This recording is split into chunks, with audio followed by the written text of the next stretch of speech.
Ahoy! Captain Benzie here, coming at you with a quick video to talk about the new Wargames, just like we did last time. Before we continue, I do have a quick shout out that I want to make. I know a lot of you guys ask about tournaments and the competitive scene in Command & Conquer Rivals. Well, there is a tournament on its way, being set up by Arlong. Currently, the prize pool is set at $25 for the winner, but donations could help this grow. If you want to help support it by donating to the prize pool, or if you fancy your chances and want to sign up, both links are on screen now and in the description below. If we want a competitive scene to prosper and thrive, it is time for us to start making that happen. Alright, with that said and done, back to Wargames. For those who missed the last one, Wargames is a new event format that sees you compete using decks built from a narrow selection of cards. Like Champions and Blitz, you play a string of matches and earn rewards based on your total progress. The level cap remains at 11 for Masters, which again is still slightly disappointing, as I'd like to see this matched at least to the Blitz and Champions level cap. But hey, that's for a different video. This time around, you will be playing as Nod, with a really weird and quite wacky spread of units. It's mainly Nod tech, with 2 or 3 units in each of the other buildings. There are 0 standard decks possible this time around, so we'll all be running something a little bit unusual. So looking at the selection, you'll notice that we have, as per before, all commanders available. In the hand of Nod, we have Chemical Warriors and Mutant Marauders. The War Factory has Giga Cannons, Tick Tanks, and Stealth Tanks. In the Air Tower, we have Banshees, Phantoms, and Infernos. And in the Temple of Nod, we have Artillery, Avatars, Confessors, Centurions, Rockworms, Basilisks, Cyborgs, and Widowmakers. Wow, that's a bit of a wild selection. The full Temple of Nod almost, plus a handful of units from each of the other buildings. And even then, wow, the cheapest unit is 60 Tiberium. Alright, this is going to be an unusual event to say the least, and I'm not really sure what to make of it.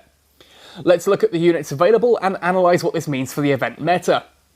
Now, firstly, there are some tough units in here that are best dealt with using air. The Giga Cannon, Tick Tanks, Inferno, Artillery, Basilisk, Centurion, and Rockworm. As such, I'm looking at Banshees being the most valuable unit here, as the Banshee can gladly take care of everything I just mentioned, but only really loses out to Phantoms, Stealth Tanks, Cyborgs, and Widowmakers. Thing is, that's a lot, and with the current Artillery Stealth Tank meta going on for Nod, I wouldn't be surprised if we see a decent amount of those. Do I think the Artillery Stealth Tank mix is a good idea? Well, not overly, actually. The Stealth Tanks don't deal with a lot of those tech units particularly well, nor do they deal with Tick Tanks or Mutant Marauders. There are a lot of Stealth Tank counters here, let alone units like Chem Warriors, Cyborgs, and Confessors that just stand their ground against a Stealth Tank for days. And Artillery? Those air units, Avatars, other Artillery if it's set up first, and everyone's shiny new purple Rockworms are all great options, and they're available. That's too many easy counters for my liking. There's not enough scenery to help block, as the matches are going to be on Battlefield. There are no good blocking units available, and on Battlefield there are no choke points to cover. Now, I also look at what a good opening unit is in this kind of situation. With so much tech and everything else being so costly, it's tempting to go double Harvester, but there are enough rush units here to make doing that blind suicide, ergo you're going to need an opening and a scout unit. Wait a few seconds at the start of the game and you could Banshee Rush, which only loses to other Banshees, Phantoms, Stealth Tanks, Widowmakers, Cyborgs, and Confessors. All of those are significantly more expensive and will thus come out later. Now, am I suggesting Banshee Rush openings? No, it's too easy to counter and way too costly to fail, but I would strongly suggest a Banshee as an opener. The only cheaper openings are War Factory or Hand of Nod. Hand of Nod cannot do anything to the Banshee, neither can War Factory unless it's a Stealth Tank, which, as I said, is more expensive. Now, this is the crazy thing about this Wargames. It's remarkably hard to analyse because there's a certain rock, paper, scissors to it. If I open with a Banshee, I'm going to lose to Stealth Tanks. Stealth Tanks lose to Mutant Marauders, and these in turn, well, don't actually lose to much other than Chem Warriors early on, but they can't deal with most of those openings. If you open with Mutant Marauders and they open air, you cannot stop them without patiently waiting to tech up into a completely different building. Without a harvester, that's super slow, giving your opponent a major economic advantage, and you have no way to defend any harvester that you do build. No, for me, the clear choice is to open Banshee and to scout the battlefield, being very wary of stealth tanks. Be prepared to swiftly micro your Banshees to safety if you spot one.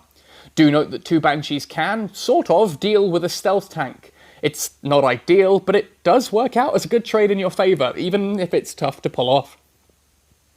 Now, as such, my thoughts are a deck that is Mutant Marauders, Chemical Warriors, Banshees, Confessors, Basilisk, and your choice of 6th unit, led by Jade or Oksana. Chem Warriors are remarkably tough to deal with, so I can see base nuking being fairly viable unless your opponent runs Confessors, and with a decent chance of them also having Chem Warriors, well, I just like the idea of lurid green explosions being rampant in this event. To break this deck down otherwise, Mutant Marauders cover early stealth tank removal if that's what the Banshees encounter, with Chemical Warriors for anti-infantry. Confessors boost up both of these and deal with all infantry. Basilisks are your go-to for nuking any ground vehicles you encounter swiftly and can assist with base nuking if needs be. Support these with your Banshees. But what about that 6th slot? Well, I'm really open to almost anything here. Avatars are probably a bit expensive, but do work if you want to go with Oksana as your commander, and they give you some real heavy punch if your opponent goes Avatar too. Rockworms, surprisingly, for once, aren't actually a bad idea as they deal with a lot of the options available in this Wargames, so now may not be a terrible time to show off that new purple skin. Cyborgs are also hard to shift and deal a good deal of damage towards most options out there. There's very little anti-infantry, so again, they are going to be hard to shift. Thus, I'm swayed slightly more towards the Cyborgs than honestly, and they also work really well with the Confessors. But what about Infernos? I see these as too easy to counter and only dealing with units that you can already handle elsewhere. The same goes for Giga Cannons and Tick Tanks. Both are too easy to counter, and there are better options in this selection for the same job. Artillery, astonishingly, follows the same line of thought. There are just too many prominent counters here and not enough, tight enclosed spaces to set it up well. Widowmakers, well, whilst I adore them, Confessors do the same job and are considerably tougher to remove due to the lack of anti-infantry. And they boost up the other units in this deck. I just don't see why you'd use Widowmakers over Confessors here. Centurions?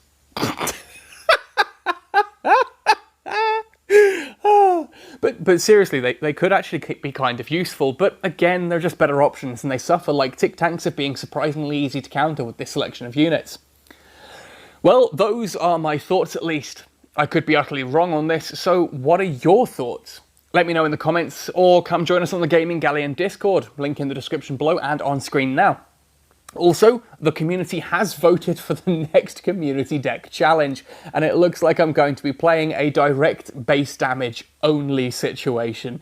Yes, I will not be allowed to launch nukes in this particular run. I'm a little scared, honestly, but it should be good fun. Keep your eyes on the channel for that video soon. Remember, you can subscribe and ring that notification bell to be notified when that community deck challenge video goes live, and if you want to help suggest the next one, come join me on Patreon. Anyways, good luck to you all in Wargames. Happy sailing, and see you on the battlefield.